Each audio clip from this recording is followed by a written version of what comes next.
séance plénière, je dirais chaotique.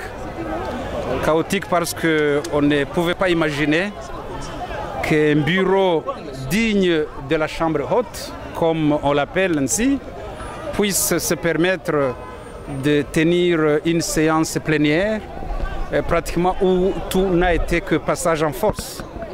On a vu un président qui n'a pas du tout laissé la parole aux sénateurs. On a vu des sénateurs se battre pour prendre la parole, pour s'exprimer, même par motion, et à qui on a refusé de parler. C'est un scandale. Pétitionner, c'est moi qui ai signé la pétition.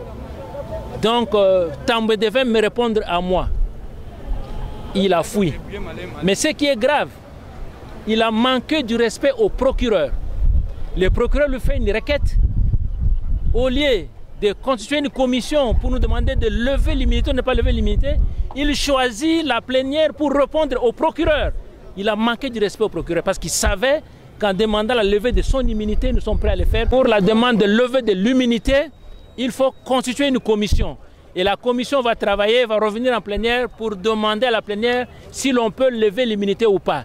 Il est hors de question que la personne concernée vienne devant une tribune qui n'est pas concernée pour répondre au procureur. Il a manqué du respect au procureur. Honorable Ngengo, moi,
D'habitude, l'ambiance au Sénat est toujours très sereine, mais aujourd'hui, elle était un peu électrique. Mais bon, finalement, on a pu expliquer notre point de vue. J'ai commencé par donner des explications aux sénateurs sur le courrier qui circule dans les réseaux sociaux, dans lesquels on prétend que j'ai pris 2 millions d'euros, 1 million de dollars. Je leur ai expliqué que les fonds avaient été consignés parce qu'ils étaient sortis très tard de la banque. Et le lendemain, ils ont été ramenés ici. J'ai donné les pièces justificatives que j'ai fait circuler. Donc ces fonds sont bien entrés dans le trésor. Il n'y a pas eu de détournement, disons, de ma part.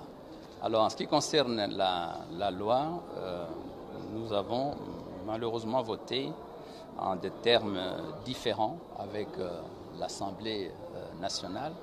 On n'a pas voté dans des termes identiques, ce qui fait que, comme le prévoit notre Constitution, le président peut promulguer la loi telle qu'elle a été votée à l'Assemblée nationale. Donc, la ratification est faite, mais conformément au vote qui a été fait à l'Assemblée nationale. Voilà, je tenais à vous donner ces explications. Merci beaucoup. Bon, nous sommes en démocratie, hein. Il n'y a pas de poste qui soit là pour la vie, ça n'existe pas. Hein. On a un mandat et un jour aussi ceux qui m'ont donné le mandat décident que je dois partir, je vais partir. Donc c'est pas la fin du monde, hein. C'est pas la fin du monde. Donc j'ai un mandat, le jour où le mandat prend fin, je pars. Séance plénière, je dirais chaotique. Chaotique parce qu'on ne pouvait pas imaginer qu'un bureau digne de la Chambre haute, comme on l'appelle ainsi, puisse se permettre de tenir une séance plénière pratiquement où tout n'a été que passage en force. On a vu un président qui n'a pas du tout laissé la parole aux sénateurs. On a vu des sénateurs se battre pour prendre la parole, pour s'exprimer, même par motion, et à qui on a refusé de parler. C'est un scandale. Je crois que c'est le plus grand scandale de cette législature. Et je ne pense pas que les sénateurs pourront permettre à ce que pareille forfaiture puisse se poursuivre. Nous allons user de notre droit en tant que sénateurs. Nous avons des textes qui nous régissent, les règlements intérieurs notamment, qui donnent droit à chaque sénateur de s'exprimer quand il le veut, de poser des questions, de soulever une motion. Et nous allons tout faire pour exercer ce droit. Et s'il faut faire partir ces bureaux qui se comportent de manière aussi cavalière et irrégulière, nous le ferons partir. Comme vous le savez, il y a des pétitions qui circulent contre un certain nombre de membres du bureau. Toute la manigance était justement d'obtenir que ces pétitions ne soient pas présentées. Je crois que la question n'est pas du tout vidée. Nous allons nous concerter et nous allons prendre les dispositions nécessaires pour que ces bureaux soient évacués. Nous savons que le point principal était l'examen de